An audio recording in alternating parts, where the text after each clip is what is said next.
프리즘 청년 창업 네트워크에서 법률 자문위원을 맡고 있는 변호사 김경호라고 합니다. 본 강의와 관련해서 제 이메일이나 블로그를 통해서 소통할 수 있을 것 같습니다.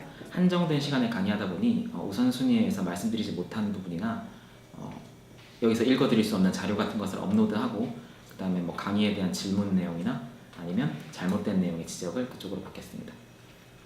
먼저 오늘 세 번째 주제인데요. 이것은 계약서 사업하시면서 이제 계약서를 작성하시게 되는데 계약서 작성의 방법 및 뭐 유의사항 이런 겁니다. 계약서 작성의 중요성인데 계약은 예를 들어서 당사자 간의 합의로 내용이 결정되기 때문에 형식은 굉장히 자유롭고 그래서 계약서 작성이 계약의 효력 여부에는 유무에는 영향을 미치지 않아요. 그래서 자유롭게 써도 되고 안 써도 되고 심지어 구두계약도 유효합니다. 그러나 계약서를 작성하지 않은 구두계약은 만약에 상대방이 계약을 위반하거나 하였을 때 계약 내용을 강제할 증거가 부족하고 당사자 간의 분쟁이 발생할 소지가 늘어나며 소송으로 나아간 경우에도 권리구제를 받기가 어려워요. 사실 말하다 보면 여기 계약서와 관계 좀 참고적으로 중요하게 말씀드리고 싶은 게 녹음도 있는데 사실 사업하시는 녹음도 좀 활용하시면 좋아요. 실제 실무에서는 계약서에 명확하게만 적혀 있으면 법원에서 그걸 다투는 사람은 아무도 없습니다. 다만 계약서에 없는 내용을 이제 항상 다투기 때문에 그런 경우에 이제 녹음을 활용하시면 좋은데 녹음에 대해서는 이제 다른 주제에서 말씀드려야 될 것 같고 우선은 오늘은 계약서에 대해서 말씀을 드릴게요. 계약서를 쓸 때 유의하셔야 될 점이 항상 이제 분쟁이 발생한 상황을 생각하면서 쓰셔야 될 것 같아요. 그거를 말씀드리고 싶고요. 계약서를 쓰고 만약 같이 이제 사업을 하는데 문제가 없이 사업이 잘 진행이 되면 계약서는 다시 꺼내볼 일이 잘 없을 겁니다. 뭐 사장님 수고하셨어요. 서로 좋은 소리하고 끝나면 되는 거예요. 근데 항상 계약서를 다시 꺼내볼 때는 어떤 일이냐면 어딘가 문제가 생긴 경우가 많죠. 그러니까 항상 계약서를 쓰실 때에는 만약에 이 계약이 지켜지지 않아서 문제가 생겼을 때 어떻게 이 계약서를 활용할 것인가 이런 걸 생각을 하면서 하나하나 규정을 읽어보시면 좋을 것 같아요.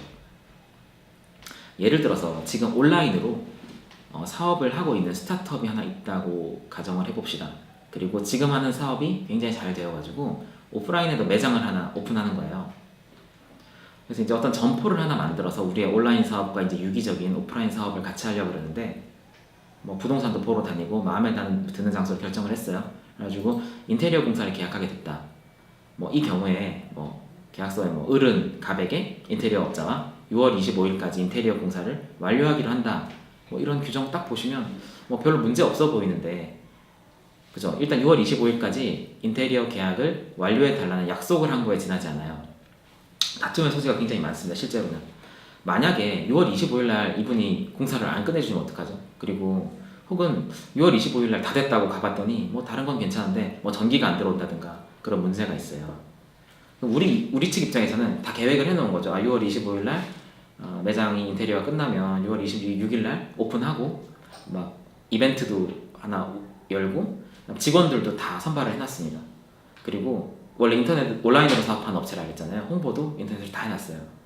근데 날짜가 많이 미뤄진다면 손해가 크겠죠. 일단은 딱 생각해 보기에는 직원들 뭐 일도 안 하고 매장도 운영 안 하는데 월급이 계속 나가고 있고 뭐 만약 매장을 임차했으면 한 달에 얼마씩 이렇게 우리가 임차료를 내고 있는데 그 며칠간의 임차료가 그냥 사용하지 못하는 거랑 똑같으니까 이런 것이 손해가 되는 거고 조금 더 이제 깊이 있게 들어가 보면 어떤 회사의 좀 신용도라든지 신뢰도에도 문제가 생길 수가 있고 뭐 이벤트 같은 거를 기획해놨는데 못하게 되면 뭐 갑자기 철회하고 다른 날로 하자 뭐 이렇게 되면 신용도에 문제가 생기잖아요. 그래서 계약서를 쓰실 때 6월 25일까지 계약 내용대로 완전히 이행될 것을 조건으로 뭐 만약에 기일을 넘길 경우에는 1일당 얼마씩을 뭐 배상하기로 한다 이런 식으로 만약에 쓰시면 그 인테리어 하시는 사장님도 이거 넘기면 그만큼 손해가 있다는 걸 알기 때문에 웬만해서는 그 날짜 맞춰주실 거고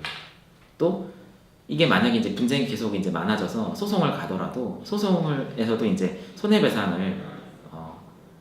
손해를 입증을 해야 돼요. 내가 얼마만큼의 손해를 받는지. 근데 그런 것이 굉장히 간편화되는 그런 좋은 방법입니다. 이거는 나중에 좀 뒤에서 나오니까 그때 설명을 드릴게요. 그러니까 계약서를 쓸 때 전문가의 도움을 받는 것도 중요한데 그 전문가도 사실 사업의 그 중요한 부분을 다 알 수가 없으니까 이거를 이제 계약서를 쓰시는 사업을 하시면서 좀 기본적으로 고민을 해보시면 될 것 같아요. 이런 부분들을. 그래서 계약서 구성 내용에 대해서 한번 설명을 드릴게요. 일단 거래는 종류도 워낙 다양하고요. 뭐 모든 거래에 활용될 수 있는 표준 계약서 같은 것을 만드는 것은 불가능합니다. 그래서 이제 그렇지만 이제 스타트업 입장에서 매번 계약을 할 때마다 뭐 법률 전문가의 도움을 받을 수 있는 것도 아니고, 그래서 제가 좀 찾아봤더니 대한상사중재원이라는 곳에 표준 계약서 양식을 제공하고 있어요. 그래서 대한상사중재원의 그 표준 계약서도 활용할 수 있는 영역에서는 활용을 하시면 좋을 것 같습니다. 먼저 표준 계약서를 받는 법부터 알려드릴게요. 대한상사중재원 홈페이지에 들어가셔서 위에서 네 번째 탭에 자료라는 게 있고 여덟 번째 표준 계약서라는 항목이 있습니다. 여기 클릭하시면 여기서 이제 표준 계약서를 받아서 개별적인 부분을 수정해서 사용하시면 돼요. 상사중재원 사이트에는 국내 국제 계약서, 표준 계약서 서식 이외에도 또 계약서를 작성하는 작성 가이드까지 올라와 있으니까 참고하시면 좋을 것 같아요. 이하 이제 계약서의 내용에서 검토해야 되실 항목을 정리해봤습니다. 먼저 계약 당사자인데요. 뭐 표준 계약서 같은 경우 맨 뒤에 있네요.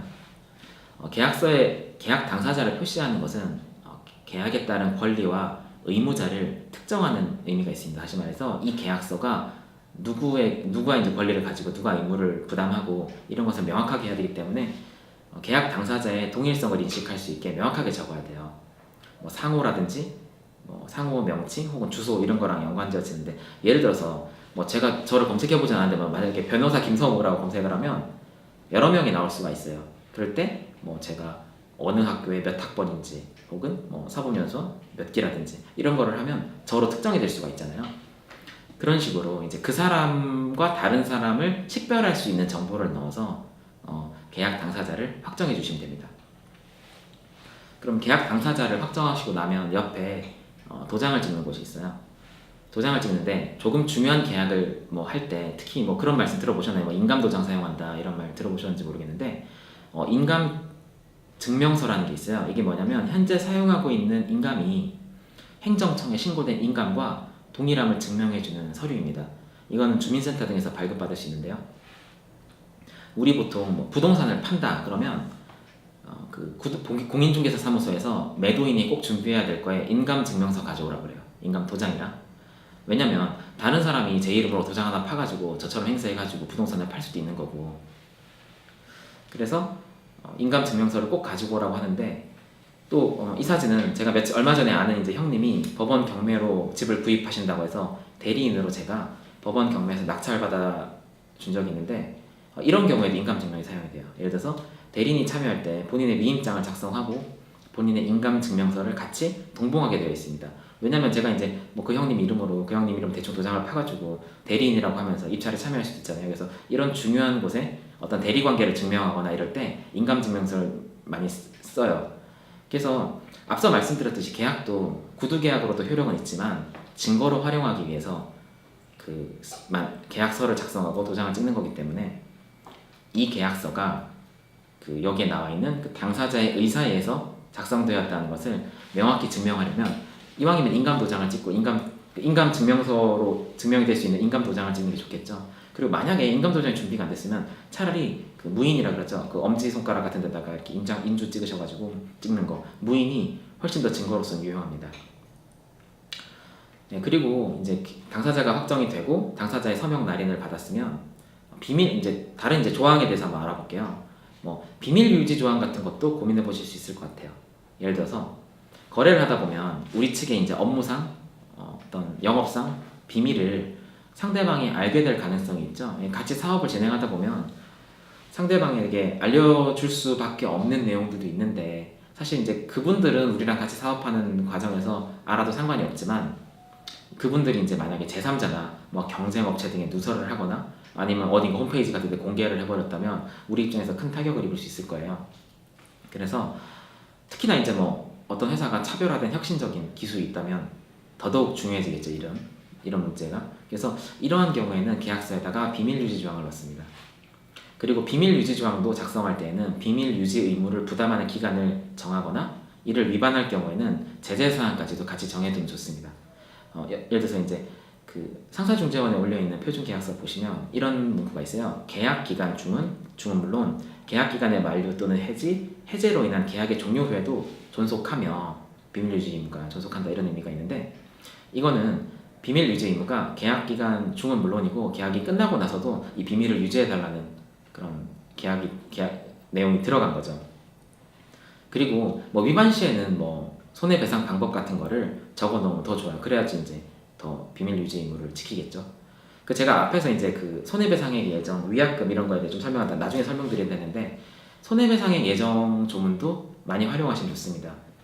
예를 들어서 손해배상액 예정이 어떤 거냐면, 계약을 어긴 채무불이행의 상황에서 소송상 손해배상을 청구할 때 채무불이행 사실도 채권자가 증명을 해야 되지만 손해배상도 요건도 다 입증을 해야 돼요. 통상손해라는 게 있는데, 통상손해는 이제 뭐 계약상 계약이 채무 불이행 사실이 있으면 뭐 의뢰 있을 것 같은 그런 손해를 말하는데, 특별손해라는 것도 있어요. 이제 상대방이 좀 이렇게 그러니까 확대되는 손해들이 있잖아요. 계약이 어겨지고 나서 그런 것을 특별손해라 그러고, 아무튼 뭐 통상손해, 특별손해의 경우에는 상대방이 그 사정을 알았거나 알 수 있었을 때 배상을 하게 돼 있고, 그러니까 무슨 말이냐면 우리가 특별한 손해, 아까 말씀드렸듯이 뭐 우리가 매장을 여는데 신용도에 문제가 생겼다든지 뭐 이벤트 하는데 비용이 날아갔다든지 그런 것들은 특별손해에 해당되니까 그것을 심지어 상대방이 알았거나 알 수 있었다는 것까지도 입증을 해야 돼요. 그러니까 굉장히 이제 좀 입증하기가 쉽지 않겠죠. 그래서 손해배상을 할 때는 입증이 어려우니까 손해배상의 예정을 많이 사용을 합니다. 그래서 그러니까 손해배상의 예정이란, 다시 말해서 채무불이행의 경우에 채무자가 지급해야 될 손해배상을 계약으로 미리 정해놓는 것을 말하고요. 그래서 손해배상의 예정이 있는 경우에 채권자는 채무불이행 사실만 증명하면 손해 발생 및 액수를 증명하지 아니하고도 예정된 배상액을 청구할 수 있습니다. 보통 계약서에 위약금이라는 이름으로 적혀있는 것이 손해배상의 예정이고요. 손해배상의 예정은 우리도 실제로 많이 경험합니다. 예를 들어서 뭐 아파트 매매할 때 5억짜리 아파트를 한 채 사려고 계약을 했어요, 우리가. 그러면 보통 이런 경우에 계약금이 10%인 5천만 원 정도를 지급하게 되고요. 근데 갑자기 그 주변에 뭐 개발 계획이 막 발표되는 거야, 대규모 개발 계획이. 그래가지고 뭐 지하철이 막 들어온다든가 그래가지고 아파트 값이 막 폭등하기 시작하는 거예요. 그러면 아파트 매도하는 사람 입장에서는, 지금 주인 입장에서는 좀 배 아프겠죠. 계약 계속 깨고 싶은 거예요. 본인이 생각을 해서 이거 이대로 계속 가면 아파트가 한 1억 5천씩 오를 수가 있겠다 생각이 들면 어떻게 하면 되냐면, 계약금으로 받은 5천만 원에다가 계약금 액수 5천만 원을 더해가지고 1억 원을 돌려주면서 계약을 해지해버릴 수가 있습니다. 그러면 나는 이제 계약금 위약금 5천만 원을 내고 계약을 깬 게 되는 거예요. 그래도 아파트가 1억 이상 오르면 제가 5천만 원만 손해보고 끝낼 수 있으니까. 반대로 매수인 입장에서 집값이 갑자기 폭락하는 거야, 뭐 위험시설이 들어온다든지 그래가지고, 그러면 계약을 깨고 싶으면 본인이 지급한 계약금을 포기해버리면 됩니다. 다시 말해서 지금 계약금은 어떤 의미냐면요, 만약에 계약을 위반할 때 손해배상액을 예정해놓은 액수로 많이 활용이 되는 거예요. 그래서 계약금을 적으면 그것이 위약금 약정이 돼버려서 그 액수만큼을 이제 지급을 하면 계약을 깰 수 있는 겁니다. 물론 이제 좀 더 복잡한 내용이 있는데 여기까지만 하고요. 그래서 이러한 손해배상액 예정도 잘 활용하실 수 있어요. 그리고 또 계약서에 들어가면 좋은 내용이 분쟁의 해결 방식이나 장소 같은 것도 써볼 수 있습니다. 예를 들어서 지금 우리가 보고 계시는 대한상사중재원의 표준계약서에는 이 계약으로 발생되는 모든 분쟁은 대한상사중재원에서 국내 중재 규칙에 따라 중재를 해결한다는 내용이 들어있는데, 이렇게 분쟁의 해결 방식이나 장소를 지정하는 것도 가능하고요. 이 계약서에서도 중재로 해결하자는 방식에 대한 합의가 있는 거고, 그 다음에 대한상사중재원에서 하자는 장소의 합의가 있는 거예요. 그러니까 근데 이제 꼭 이런 거 아니라도 뭐 어느 법원에서 하다든지 이런 거를 관할 합의를 할 수 있습니다. 이제 정리해 볼게요. 그래서 이제 계약서를 작성해야 되는 이유에 대해서 한번 생각을 해보셨으면 좋겠고, 그 다음에 계약서를 작성할 때 꼭 고려해야 되는 점을 말씀드린 걸 생각을 해보시고, 그 다음에 또 실제로 문제되는 상황, 앞에서 설명드린 것을 좀 검토해서 계약서를 작성하셨으면 좋겠습니다. 감사합니다.